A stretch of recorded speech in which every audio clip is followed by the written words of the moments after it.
بسم الله الرحمن الرحیم. تیر ورځ زمونږ په وینډو 11 کې په کنټرول پانل باندې څه خبرې کړې وې. نو نن به ان شاء الله په کنټرول پانل کې په ځینو کمانډونو چې مهم دي هغه باندې به خبرې وکړو. خو زه غواړم چې له هر څه نه مخکې تر ټولو دغه عمومي آپشنو باندې خبرې وکړم چې دکې مونږ زیاتره داسې آپشنونه لرو چې هغه هم ویلي دي. زیاتره آپشنونه مونږ هغه د نیټورکینګ په کلاس کې وایو چې نیټورک مربوط دي. لکه څه اوس د نیټورک اند شیرینګ سنټر ده، دا په نیټورک کلاس کې ویل کېږي. همداسې مونږ سره نور دی لکه ریجن دا هم ویلی هم ده، خو دلته چې هم نه ده ویلی، له کوم ډیټ اند ټایم نه ویلی. دا مونږ ډیټ اند ټایم نه دا مینو څه کړې ده، دا اصلا ویلی ده. لکه زه راځم دلته دا ریجن هم له دجې نه ویلی ده، خو که چېرته تاسو هغه سئ ریجن ته راسئ، ریجن کې هم همداسې لانګ ډیټ او شارټ ډیټ دا په ټول هم په تفصیل سره پې خبرې کړي دي په ریجن کې، خو البته له بل طریق هم پې خبرې کړي دي. بل څه ده موږ سره همداسې نور ډېر آپشنونه دي. اوس دا خو تاسو پوهېږئ سټوریج سپیس تاسو ته له داسې معلوموي، یعنې مهمه آپشن نه ده. همداسې نور موږ سره بل د وینډوز موبایل سنټر. وینډوز موبایل سنټر څه دغه کې یو څه آپشنونه دي چې هغه مهمه دي چې باید ولوستل شي. لومړی خو چې ډسپلی برایټنس، د ډسپلی برایټنس په واسطه موږ کولی شو د صفحې دغه برایټنس کم او زیات کړو، رڼا یې کمه او زیاته کړو. تاسو ته په ویډیو کې نه ښکاري، تاسو کله کمپیوټر کې چک کوئ نو هلته بیا تاسو ته ښکاري چې دا رڼا یې څومره ده. بل غږ یې غواړي د کمپیوټر غږ دې څومره زیات کې. میوټ څخه هدف دا ده چې کمپیوټر دا چې کلیک کې ستاسو ته به څه کي د کمپیوټر به دې نه غږ باسي او نه غږ به ثبت کوي. بل د بیټرۍ په اړه معلومات درکوي چې څو 3 ساعته 7 منټه به کار کوي، 63% ده. بیلانس پاور په د هغه درکوي په کوم آپشن کې ته غواړې چې دا قرار ولري. بیلانس یعنی توازن کې ده. پاور یعنی په سختۍ د چارج وهي. های پرفارمنس یعنی ټول آپشنونه دې ښه تیز کار وکړي او چارج بیا زر وهي. روټیټ سکرین که چېرته غواړې دا سکرین دې روټیټ کړي یا تاوې کړي نو دا تاسو کولی شئ له دجې نه روټیټ کړئ. دا ناٹ ډسپلی کنیکټډ داسې هدف دا ده که چېرته ته غواړې کمپیوټر دې له بل ډسپلی سره یا له بل ال سی ډي سره وصلي نو بیا دا آپشن هلته کار کوي. همداسې دا سنیک سیټینګ سره سنټر سره دا وصل کېږي. او بل پروجیکټور ده، کله چې کمپیوټر له پروجیکټور سره آن کړې نو هلته تا ته هغه بعضې وخت چې ته یې آن کړې هلته به تا ته کمپیوټر صفحه څه به نه راځي، بیا به ته دا پروجیکټور ورته آن کړې. کله دې چې آن کړې بیا به ته ترې ګټه اخیستلی شي. بل چې ده ټاسک بار اند نیویګیشن. ټاسک بار کې نیویګیشن کې دلته دغه هغه دي چې د باندې موږ کمانډونه چې په د مخکې نه خبرې کړې وي چې تاسو ته د سرچ نه ښکاري، دا سرچ د ټاسک ویو د ټاسک ویو ویل کېږي. همداسې ویجټ دا درته ښکاره سي که ښکاره نه سي، ویجټ دغه ځای ته ویل کېږي. دغه آپشن تاسو ته دلته ښکاري چې دا دې فعاله سي که لاندې تاسو وګورئ دا دې فعاله وي که فعاله دې نه وي. دا په مخکې وینډو په تېرو درسو کې پرې بحث کړی ده. همداسې نور آپشنونه دلته مختلفه نور آپشنونه دي، خو کوم آپشنونه چې موږ ته ډېر مهمه وو هغه هم وویلې.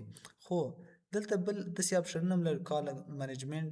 داسې ده د کمپیوټر والا مربوط ده، کوم کس چې کمپیوټرونه جوړوي دا ډسپلی کوم سیټینګونه دي چې هغه خپله کوم کمپیوټر والا بازار کې چې کوم کمپیوټر دي ډسپلی سیټینګ چې کوي هغه د هغوی مربوط ده.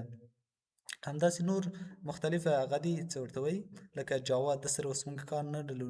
د انویډیا په ده باندې خبرې کړې دي، یعنې اوس انټرنیټ آپشن په ده بعضې آپشنونه چې موږ ته مهمه نه وي نو په هغه باندې نه غواړو چې خبرې وکړو. او بل چې دی هغه داسې نه چې مهمه نه دي، خو مهمه دي چېرته په نیټورک کلاس کې دا بیل کلاس باید واخیستل شي او په هغې کې باید تدریس. بل موږ سره دا یو آپشن ښه آپشن ده بیټ لاکر ډرایو انکرپشن. د هدف څه شی ده، که چېرته تاسو غواړئ چې خپل کمپیوټر کې یو ډرایو ته قلف ورکړئ یا ډي ډرایو ته یا سی ډرایو ته قلف ورکړئ نو دا د کوم لارې کې په کنټرول پانل کې بیا د چې بیټ لاکر ډرایو انکرپشن لارې موږ کولی شو خپل ډرایو ته کود ورکړو. هغه څنګه، دلته چې تاسو کلیک وکړئ دلته به تاسو ته مختلف آپشنونه درکړي، خو زه غواړم لومړی مخکې له د موضوع نه په یو بل موضوع باندې لنډ تاسو ته وضاحت درکړم. ځینې کسان وایي چې غواړم زه یو فولډر ته کود ورکړم چې مشخص یو فولډر دی څه وي ما سره لاک وي، نو هغه ته بیا د فولډر لاکر یو اپلیکیشن انسټالیږي، نو هغه په واسطه څه کوای سو موږ یو فولډر ته لاک ورکوای سو، هغه باید تاسو ډاونلوډ کړئ یا له چا نه ولیکئ او بعد هغه موږ یو فولډر ته هغه ورکولی شو، مطلب قلف ورکولی شو او چې څوک یې خلاص نه کړي. فرض کړه زه راځم ډي ډرایو ته، ډي ډرایو باندې مې کلیک وکړ او دلته وایي ټرن آن بیټ لاکر، یعنې بیټ لاکر دې موږ سره آن سي. کله چې آن سي لومړی دلته دا به څه کار نه کوي، تاسو به یوز پاسورډ ټو انلاک ټو د ډرایو د باندې به کلیک وکړئ، دلته به راسئ تاسو به خپل کود ورکئ. زه راځم کود ورکوم په انټر یور پاسورډ، دلته به لومړی پاسورډ ورکئ، دویمه بخښه کې به بیا پاسورډ ورکئ، خو دا سرنی پاسورډ به چې تکرار به وي. زه غواړم چې همدا سرنی پاسورډ بیا تکرار ورکړمه، زه غواړم چې غلط نشي، نو په دې خاطر به تاسو ډیر هغه پاسورډ ورکوئ چې تاسو نه غلط نشي. اوس دا چې کې نیکسټ کوئ، کله چې تاسو نیکسټ کوئ تاسو ته چې وایي how do you want to back up your recovery key، مطلب دا تاسو چې کله دا څه کوئ کمپیوټر لاک کوئ او له ده څخه مخکې تاسو ته یو هغه درکړي ریکوري کی درکړي، مطلب کله چې کود درنه ورک سي هلته یې ریکوري کی درکوي چې دا بیا ته څه کې بیرته خلاص کړی شي پې. نو ریکوري کی تا ته وایي په مایکروسافټ اکاونټ کې چیرته سیف کړئ، یو زی بي فلش کې چیرته سیف کړئ، همداسې یو فایل د هغه کې یو انګلیسي لیکنه غوندې ده، دا ریکوري کی ده، که دغه کمپیوټر کې چیرته سیف کړئ او که ډایري کې پرنټ کړئ. زه ورته نه کمپیوټر کې سیف کوم. ښه کمپیوټر کې به چیرته سیف کړئ، زه ورته وایم چې راز ماته په ډیسکټاپ باندې څه کړه سیف کړه، ډیسکټاپ ورته انتخاب کړه، دا به چې سي سیف په چی په نامه باندې د بیټ لاکر ریکوري کی او سیف مې کړه. کله چې تاسو سیف کړه دا به راسي نیکسټ به کلیک کړئ او نیکسټ نه بیا به څه وکړي دا به بیا نیکسټ کلیک، کله چې تاسو نیکسټ کلیک کړئ وروسته له بیا نیکسټ کلیک کړئ بیا سټارټ انکرپشن باندې کلیک کړئ. اوس به تاسو ته دا چې سي نو کومه ډیټا چې دا د کې قلپیږي، نو تاسو دا هغه شي، نو دا ډیر وخت غواړي، په دې خاطر اوس نه غواړم چې ویډیو اوږده شي، لنډه طریقه یې دا ده چې دا څه کوي تاسو دا به ډیر وخت وغواړي. نو زه دلته غواړم په دغو اپشنو باندې څه وکړم، تاسو ته بحث وکړم. لومړی اپشن ده د بیک اپ یور ریکوري کی، بیرته غواړي یو بل ریکوري کی واخلئ، د په واسطه یې کولی سئ چینج پاسورډ پاسپورټ یې څخه څه کولی سئ تغییرولی شئ. دلته د اوډ مخکینی پاسورډ ورکړه، نوی پاسورډ دې ورکړه او بیا نوی پاسورډ دې دویا ځل بیا ورکړه څه کي چینج پاسورډ کړه، پاسورډ به دې چینج سي. ریموو پاسورډ څه پاسورډ دې ورکړی هغه ریموو کړئ، همداسې اډ سمارټ کارت که د سمارټ کارت په واسطه دې کوم کود ورکړی هغه ریموو کړئ. ټرن آن اټو انلاک که په اتومات ډول دا چې انلاک در سره انلاک کوي او ټرن آف بیټ لاکر که تا بیټ لاکر آن کړی وي دا چې کې آف کوي در سره.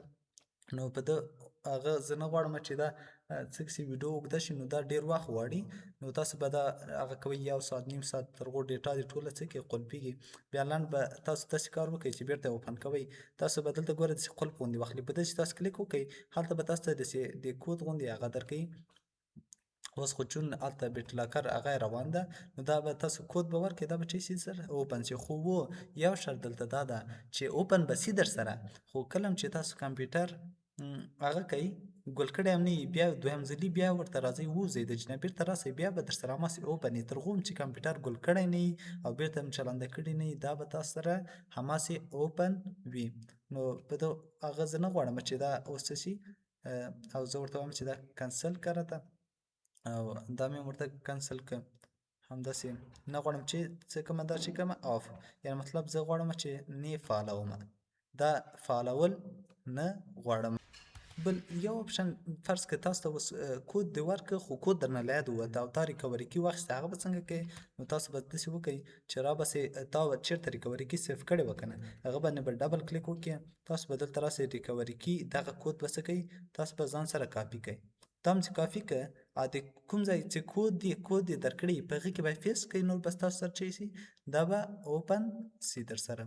نو دا و موږ سره په وینډو 11 کې ریکوري کې بیټ لاکر چې څنګه موږ کولی شو چې یو ډرایو ته مطلب کود ورکو یا یو ډرایو ته څنګه کود ورکو او د فولډر هم ویله چې فولډر څنګه کود او په اخره کې دا ویل غواړم که چیرته تاسو غواړئ چې زموږ یوټیوب چینل سرچ کړئ او هغه کې نور څه داسې ویډیوګانې ستاسو په کار وي چې لکه د ورډ اکسل یا د نور که بیسیک کمپیوټر ویډیوګانې نو هغه موږ ټول ریکارډ کړي دي. تاسو کولی شئ چې له هغه څخه اعظمي استفاده وکړئ.